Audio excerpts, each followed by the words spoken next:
Hey guys, what's going on? It's Karl here, coming at you guys with another video. Today we are testing out and comparing the brand new behemoth iPad Pro against the iPad Air 2, which hasn't changed since last year, but it is Apple's latest traditional form factor iPad that you can still grab.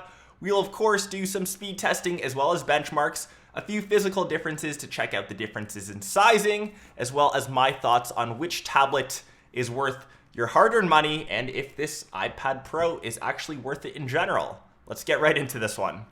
The two biggest differences between these iPads is of course the size and naturally the price. The iPad Air 2 retails for $500 for 16 gigs, whereas the iPad Pro retails for $800.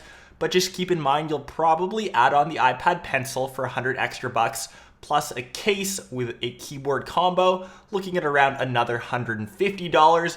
We're pushing close to $1,000 for the Pro model. Display-wise, the iPad Pro has an insane 12.9-inch Retina display compared to the more traditional 9.7-inch found on the iPad Air 2. Something about the size of the iPad Pro is just way too large for my personal use. I don't think I would ever carry around a tablet this size.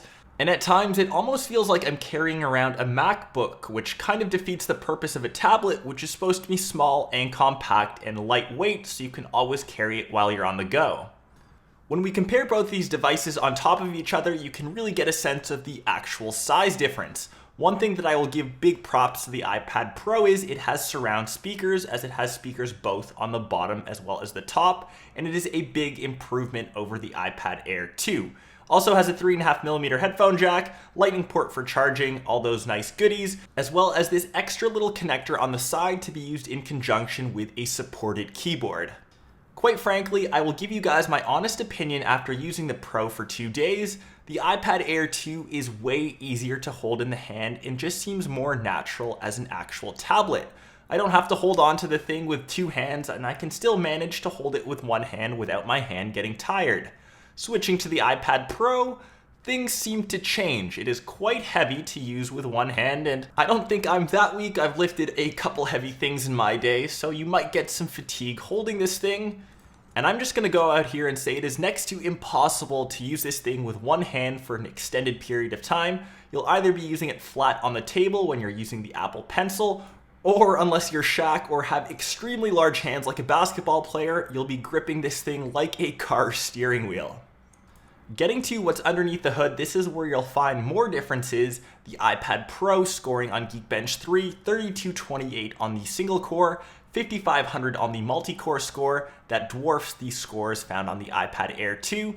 And the iPad Pro actually beats out entry-level and mid-level MacBooks, which is crazy.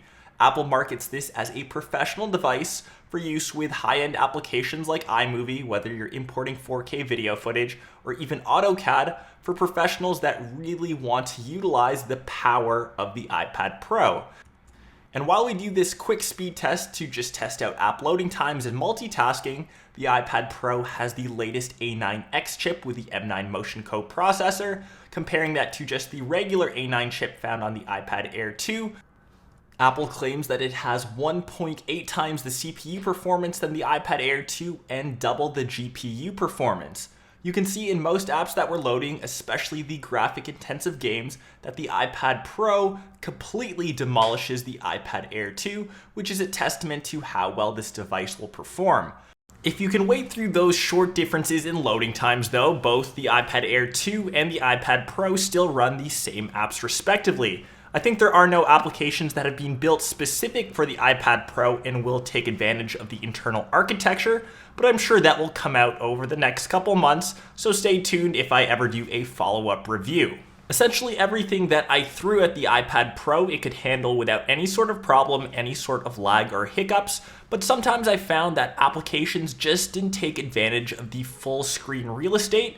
But as I said, once developers get used to making apps specific for the Pro model of the iPads, I think this will change in the near future. The thing that I was really impressed with was the video editing capabilities of the Pro. I imported some vlog footage when I went to Montreal, and this handled it without any sort of problem. There was no lag as I switched between 1080p 60 FPS footage and even 4K video footage. But if you're looking to grab the Pro as a standalone editing device or your go-to device for creating all sorts of content, I would still go over and grab a MacBook. It's running a full-fledged operating system, OS, opposed to the mobile iOS side. And when comparing this to the iPad Air 2, I still think I will reach for the smaller, more compact, and definitely way cheaper option of the iPad Air 2. It just seems like the better fit for a tablet, but in the end, it will definitely come down to personal preference, and don't get me wrong, the iPad Pros were selling like hotcakes. That was my heads up comparison and versus battle of the brand new iPad Pro against the iPad Air 2. Let me know what you think of it down below in the comments, and let me know if you think that the iPad Pro is just too big in size. I mean, check this thing out. It is definitely way larger than my head, and as a tablet, I'm still not sure if I can get over this form factor, but let me know down below in the comments. I will have my full review of the iPad Pro coming out in the next couple days. Make sure you subscribe to the channel so you are informed when that video hits. Be sure to go crazy over on that like button as it does help me out a bunch. And I will, of course, catch everyone else in my next episode. Peace!